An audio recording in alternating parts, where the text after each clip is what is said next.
আসছে দাগি, জঙ্গলি বেশ কিছু সিনেমা মুক্তি পেয়েছিল।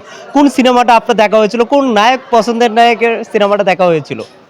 আসলে কি আমার এখনো মুভিটা দেখা হয়নি। সাকিব খান তো আসলে কিং খান, আর নিশো আমার খুব ভালো ফ্রেন্ড। সিয়াম খুব ভালো অভিনয় করে। তো সবারই মুভি দেখার ইচ্ছা আছে, কিন্তু আমার আসলে এখনো টাইম হয়ে ওঠে নেই। কারণ এই ইভেন্ট নিয়ে আমরা অনেক বেশি ব্যস্ত ছিলাম। এখন রিল্যাক্স, এখন ইনশাল্লাহ দেখবো, সবগুলোই দেখবো। আচ্ছা। ওকে। ও আরেকটু কিছু আমার ভক্তদের জন্য বলবো, আপনাদের জন্যই আমি। আপনারা সবসময় আমার জন্য দোয়া করবেন, আমাকে যেভাবে ভালোবেসে আসছেন ওইভাবে ভালোবাসবেন। অ্যান্ড আমি আপনাদেরকে অনেক শ্রদ্ধা করি, আপনারা আমাকে শ্রদ্ধা করবেন। দিন দিন এত সুন্দর হচ্ছেন, এত স্মার্ট হচ্ছেন, কি কেন কেমনে বলেন তো? হ্যাঁ, এই বছরটা দিন দিন কি আল্লাহ যেভাবে যখন যেভাবে রাখে সেইভাবেই থাকি। আর আপনাদের দোয়া, আপনাদের চক্ষু ভালো দৃষ্টিতে। আর আজকে লাল টিপ, সুন্দর স্মার্ট চুল, শাড়ি, ওয়াও। পয়লা বৈশাখ বলে এই সাজটা গেট আপটা দেওয়া আমার মনে হয়েছে যে আমাকে ভালো মানাবে, তাই এইটা পড়া। ধন্যবাদ। দেখ অনেক কেমন আছেন ও বাপু? ভালো, আপনাদের খবর কি? সুমন অবশ্য কেমন লাগছে তুই যে আজকে বৈশাখটা কেমন এনজয় করছেন? বিডব্লিউএফডিএস এর অর্গানাইজার, আমি সেক্রেটারি, কালচার সেক্রেটারি। তো অবশ্যই অনেক ভালো লাগছে আজকে এখানে কোরিওগ্রাফি করে। আর আমার খুব প্রিয় প্রিয় মুখ ছিল এখানে, আমরা শো করেছি, অনেক ভালো লেগেছে। আর আপনারা এসেছেন, থ্যাংক ইউ। আমাদের দা শো স্টপারকে উজ্জ্বল রাখবেন, দোয়া করবেন সবসময়, আমরা যেরকম ভালো থাকি।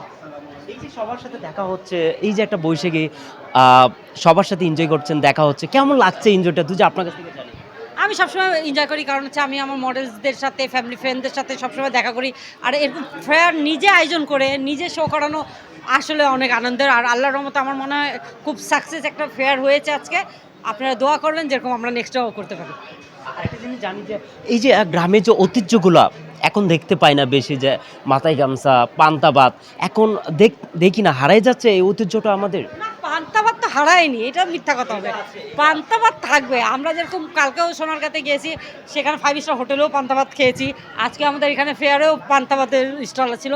পান্তা ভাত হারাবে না, ইলিশ মাছ হারাবে না কখনো। এটা মানুষের হয়তো বা প্রেজেন্টেশনটা আলাদা, কিন্তু পান্তা ভাত হারাচ্ছে না।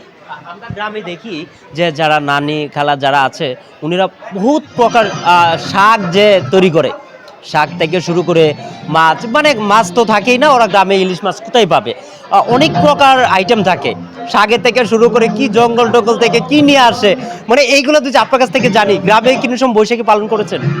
গ্রামে বৈশাখ পালন করা হয়নি, কিন্তু গ্রামের অনুযায়ী বৈশাখ পালন করা হয়েছে।